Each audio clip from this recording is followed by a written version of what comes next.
안녕하세요. 1학년 행정과 여러분. 네, 세물반 선생님입니다. 자, 오늘부터 우리 온라인 수업이 시작이 됐습니다. 자, 지금까지 잘 공부하고 있죠? 네, 세물반도 선생님이 강의를 이제 이렇게 녹음해서 여러분들한테 홈페이지에 올릴 텐데 수업을 잘 듣고 책을 펴고 네, 목소리만 선생님이 나오지만 수업에 잘 참여하시기를 바랄게요. 자, 오늘은 지난 시간에 이어서 종합소득세 중에서도 근로소득에 대해서 한번 배워보려고 합니다. 자, 그래서 우리 근로소득에 대해서 살펴볼 건데 소득세법에서 규정하고 있는 근로소득이라고 하는 것은 근로자가 고용계약에 의하여 근로를 제공하고 지급받는 모든 대가, 그 대가를 우리 근로소득이라고 합니다. 자, 그래서 근로소득이라고 하는 것은 일반적으로 고용관계 또는 이와 유사한 계약에 의하여 비독립적 인적 용역인 근로를 제공하고 그 대가로 지급받는 그런 소득을 말하며 해당 과세기간에 발생한 다음의 소득으로 한다고 합니다. 자, 그래서 책 158쪽을 보면 1번 근로자가 근로를 제공함으로써 받는 봉급이나 급료나 보수나 세비나 임금이나 상여수당과 또 이와 유사한 성질의 급여를 우리는 근로소득이라고 합니다. 또 두 번째로 주주총회 등의 결의에 의하여 상여로 받은 소득 또한 우리는 근로소득이라고 보고 있습니다. 또 세 번째로 법인세법에 의하여 상여로 처분된 금액 또한 우리는 근로소득으로 보고 있습니다. 마지막으로 퇴직으로 인하여 지급받은 소득으로서 퇴직 소득에 속하지 아니하는 소득도 우리는 근로소득의 범주로 보고 있습니다. 자, 만약에 예를 들어서 강의를 하고 지급받은 대가라 하더라도 학교에서 강사로 고용되어 지급받는 경우에는 근로소득에 해당이 됩니다. 하지만 학교에서 일시적으로 강의를 하고 지급받는 강사료의 경우에는 기타 소득으로 분류가 된다고 합니다. 자, 그럼 159쪽에 표 3-17 강의 소득에 구분이 되어 있어요. 똑같은 강의예요. 학교에서 한 강의지만 학교에서 강사로 고용되어 지급받는 급여는 근로소득으로 보고 있어요. 하지만 일시적으로 강의를 하고 지급받는 강사료라면 이것은 기타 소득의 범주로 볼 수 있습니다. 또한 독립된 자격으로 계속적이고 반복적으로 강의를 하고 받는 강사료라고 한다면 이것은 사업소득이라고 볼 수 있습니다. 또한 학교와 학원이 계약을 체결하고 당해 학원에 고용된 강사로 하여금 강의를 하고 그 대가로 학원이 지급받는 금액이라면 이것은 당해 학원의 사업 소득이라고 볼 수 있습니다. 자, 똑같이 학교에서 강의를 한 경우이지만 이렇게 어떤 경우에 강의를 했느냐 이거에 따라서 소득의 종류는 다음과 같이 달라졌다는 것을 볼 수 있었습니다. 자, 그렇다면 근로소득의 계산, 즉 근로소득의 범위에 대해서 한번 살펴보도록 하겠습니다. 자, 근로소득으로 보는 주요 사례는 지금 여기 화면에 나와 있는 이 다음과 같은 사례가 있습니다. 자, 근로계약이 아닌 연수협약에 의해서 연수생에게 지급되는 연수수당은 우리는 근로소득의 범위로 봅니다. 또한 장기 근속 근로자에게 지급하는 금품, 즉 포상금도 우리는 근로소득으로 볼 수 있습니다. 또한 근로자가 정상 근무 시간 외에 사내 교육을 실시하고 지급받는 강사료도 근로소득으로 볼 수 있습니다. 또 퇴직 후에 지급받는 성과금, 이 성과금도 근로소득이라고 볼 수 있습니다. 해고되었던 자가 해고 무효 판결에 의해서 일시에 받는 부당 해고 기간의 그 대가도 우리는 근로소득으로 볼 수 있어요. 또한 당해 소득의 기속 시기는 근로를 제공한 날, 이 해고 기간 동안입니다. 또한 퇴직교원이 초빙 계약제의 기간제 교육으로 임명이 되어서 초등학교에서 근로를 제공하고 공무원 규정에 의해서 월정액으로 지급받는 보수 또한 근로소득으로 볼 수 있습니다.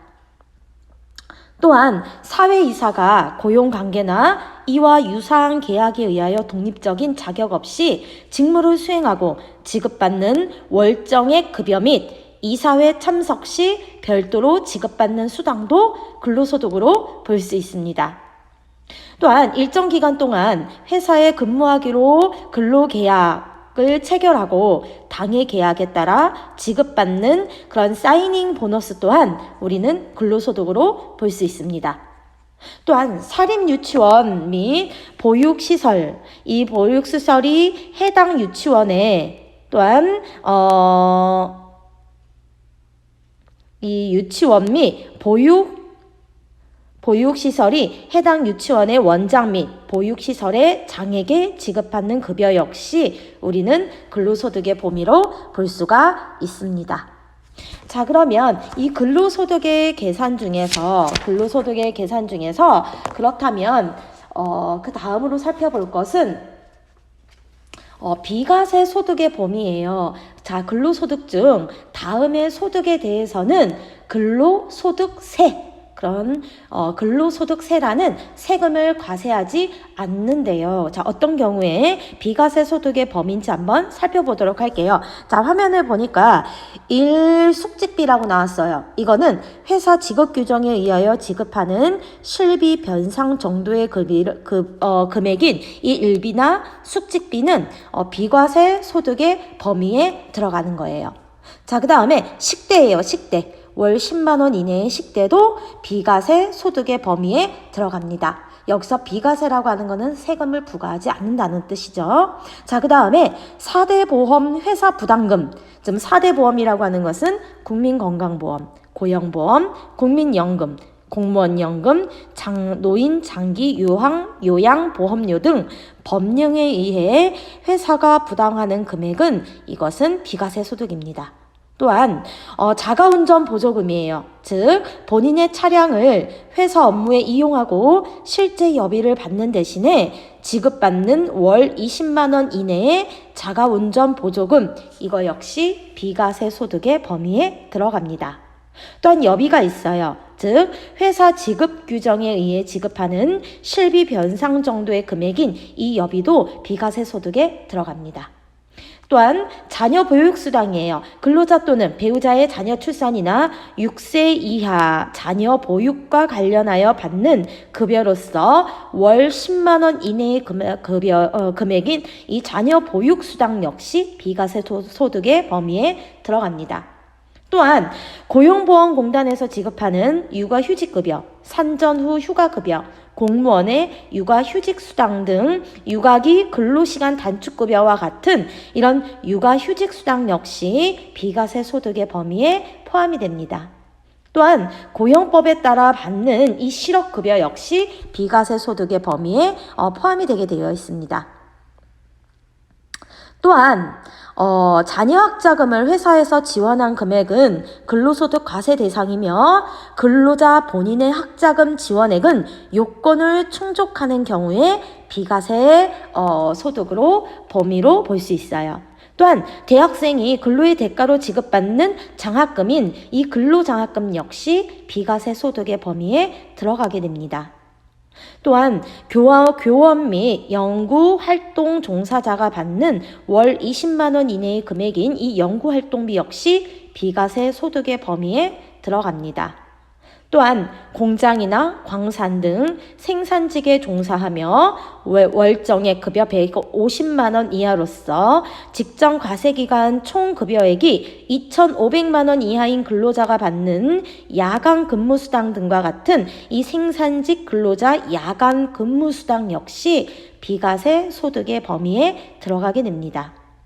또한 국외에 주재하며 근로를 제공하고 받는 보수인 국외 근로소득 역시 비과세 소득에 들어가요. 하지만 한도가 있어요. 월 100만 원 그리고 뭐 국외 건설 현장은 월 300만 원. 요 한도가 있다는 거.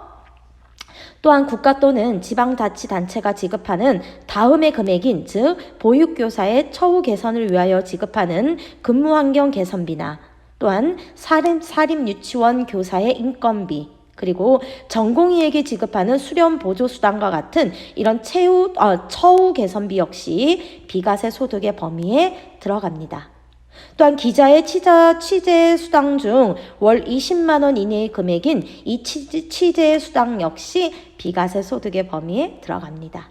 또 월 20만 원 이내의 이런 벽지 수당, 또 수도권 이외의 지역으로 국가균형발전특별법에 따라서 이전하게 되는 공무원이나 또는 공공기관의 직원에게 지급하는 월 20만 원 이내의 이주 수당 역시 비과세 소득의 범위에 들어가게 됩니다. 자, 그렇다면 이 근로소득의 계산은 어떻게 해야 될까요? 자, 그러면 근로소득의 과세 방법에 대해서 한번 살펴보도록 하겠습니다. 자, 근로소득의 과세 방법은 크게 일반 근로자의 원천 징수 방법이랑 그리고 일용 근로자의 원천 징수 방법으로 크게 나눌 수가 있어요. 자, 그러면 첫 번째 일반 근로자의 원천 징수에 대해서 먼저 살펴보도록 하겠습니다. 자, 일반 근로자의 원천 징수를 보면 근로자가 속하는 기업은 원천 징수 의무자로 해당 근로자에게 근로소득을 지급하기 전에 반드시 근로소득세를 원천 징수를 하여 소득 지급일이 속하는 달에 다음 달 7일까지 납부해야 한다라고 나와 있어요. 자, 우리 원천 징수라고 하는 것은 우리 월급 받기 전에 미리 떼는 것을 원천 징수라고 한다고 우리 배웠어요. 그쵸? 자, 그래서 근로소득의 과세 방법 보니까 자, 우리 근로소득세 원천 징수간이 세표가 나와 있어요. 여기 보니까 자, 뭐 월급여 비과세 및 학자금 제외해서 뭐 1,800만 원 이상 1,810만 원 미만일 때 공제 대상 가족 수가 1명일 때는 얼마, 2명일 땐 얼마, 3명일 땐 얼마 이렇게 얼마일 때 금액에 따라서 그리고 공제되는 가족 수에 따라서 이 수에 따라서 이 공제 금액이 달라진다는 거 참고로 보시면 되겠습니다. 자, 두 번째는 근로소득세의 과세 방법 두 번째는 일용 근로자의 원천 징수예요. 우리 일반 근로자의 원천 징수 같은 경우에는 급여를 받을 때 미리 떼고 원천 징수하고 근로소득세를 과세하면 돼요. 하지만 이렇게 월급이 지급되지 않는 일용 근로자의 원천 징수는 어떻게 해야 되는지 한번 살펴보도록 하겠습니다. 자, 일용 근로자의 원천 징수는 일용 근로자에게 근로소득을 지급하는 때에 원천 징수 세율을 적용하여서 소득세를 공제하고 지급하여야 하며 일용 근로자의 근로소득은 원천 징수로서 납세 의무가 종결되어 연말 정산 절차가 별도로 필요가 없습니다. 또 분리과세 대상이므로 종합소득 확정 신고도 할 필요가 없습니다. 따라서 우리 일반 근로자 같은 경우에는 연말 정산도 해야 되고 또 종합소득 확정 신고도 해야 해요. 하지만 이 일용 근로자는 소득을 지급할 때 원천 징수 세율에 따라서 소득세를 이미 공제하기 때문에 그래서 납세 의무가 종결이 되기 때문에 연말 정산 절차도 필요 없고 종합소득 확정 신고도 할 필요가 없다는 거 기억해 주시기 바랍니다. 자, 그러면 일용 근로자의 원천 징수할 때 원천 징수 세액은 어떻게 구할까 봤더니 하루의 급여 자, 일용 근로자라고 하는 분들은 하루 일하고 하루 일당을 받는 분들이에요. 그래서 하루 받은 급여에서 10만 원을 빼요. 그리고 여기다가 6%를 곱하고 여기다가 다시 1-55%를 한 값을 곱해주면 그것이 바로 원천 징수 세액이 됩니다.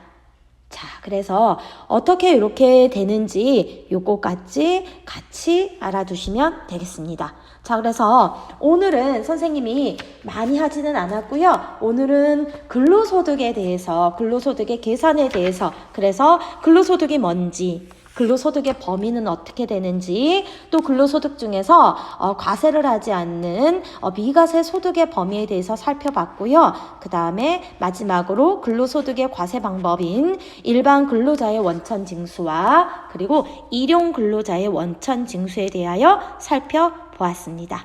자, 그렇다면 오늘 선생님 영상을 잘 들었으면 됐고요. 자, 그렇다면 오늘 과제, 자, 근로소득이 무엇인지 홈페이지에 댓글로 작성해 주세요. 그런데 홈페이지에 보면 이름이 다 나오지가 않아요. 그래서 댓글을 달 때 김명진 정답 제출합니다. 근로소득세란 이렇게 자기 이름을 언급하고 그 밑에 근로소득세에 대한 정의를 남겨주시면 선생님이 과제 제출로 오늘은 체크를 해줄 거예요. 자, 오늘은 첫 번째 시간이기 때문에 이렇게 진행합니다. 자, 오늘도 공부 열심히 했습니다. 수고하셨습니다.